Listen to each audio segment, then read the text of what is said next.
কৃষ্ণ শংকৰ গুৰু হৰি। মোৰ বন্ধু আৰু সতীৰ্থসকল, আপোনালোকক শ্ৰদ্ধা জনাইছোঁ। বিশেষকৈ আজি আমগুৰি মধ্য ইংৰাজী বিদ্যালয়ত যিহেতু গুণোৎসৱ অনুষ্ঠিত হৈছে, তালৈ খন্তেক যিহেতু যাবলৈ ওলাইছোঁ। অলপ দেৰি পিছতে মই আমগুৰি মধ্য ইংৰাজী বিদ্যালয়ত উপস্থিত থাকিম। তাৰ গুণোৎসৱ কিছু অংশ আপোনালোকক দেখাম, আপোনালোকে চাই থাকিব। বন্ধুসকল, ইতিমধ্যে মই আমগুৰি ইয়াৰ মেইন তোৰণ পালোহি। আপোনালোকে দেখিছে, কিছু অংশ আপোনালোকক দেখালোঁ।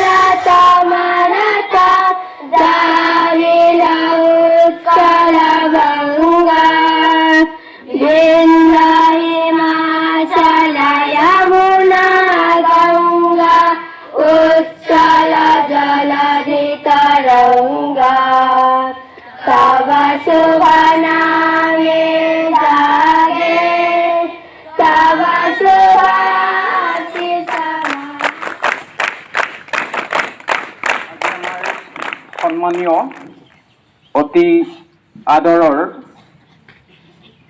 এক্সটাৰ্নেল ইভালুৱেটৰ শ্ৰীযুত নিপন ভাণ্ডাৰ কায়স্থ ডাঙৰীয়া আহি উপস্থিত হৈছেহি।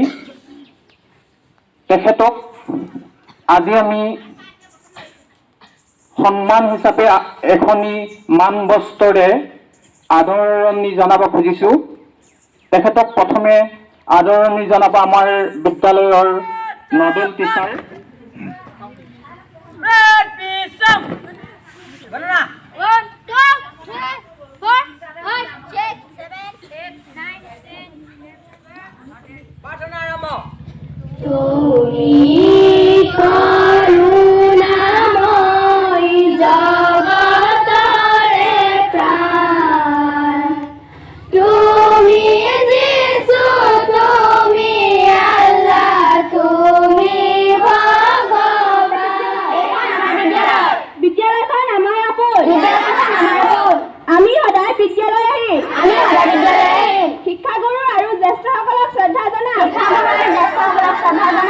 আমি ছাত্ৰ-ছাত্ৰীসকল দেশৰ ভৱিষ্যত নাগৰিক।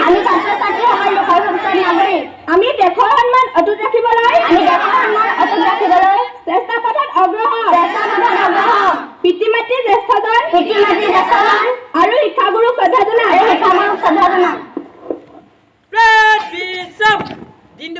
সুপ্ৰভাত। আজি সকলো লোকে দিনটো মানি পৃথিৱীৰ আটাইতকৈ বেয়া কাম হ'ল আনৰ সুনাম নষ্ট কৰা। আকৌ এবাৰ কৈছো, পৃথিৱীৰ আটাইতকৈ বেয়া কাম হ'ল আনৰ সুনাম নষ্ট কৰা। এই কথাষাৰ কৈছিল ৰামকৃষ্ণ পৰমহংসই।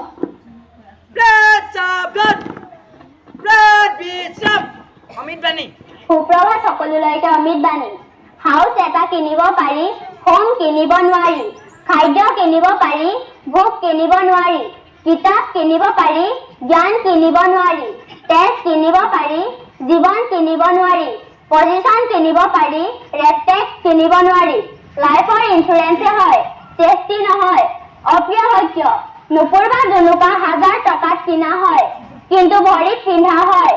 ফুট বা তিলক এটকাতে পোৱা যায়, কিন্তু হীৰত স্থান পায়। সেয়ে বস্তুৰ মূল্য চোৱাটো জৰুৰী নহয়, তাৰ কৃতিত্বহে লক্ষণীয়। ধন্যবাদ।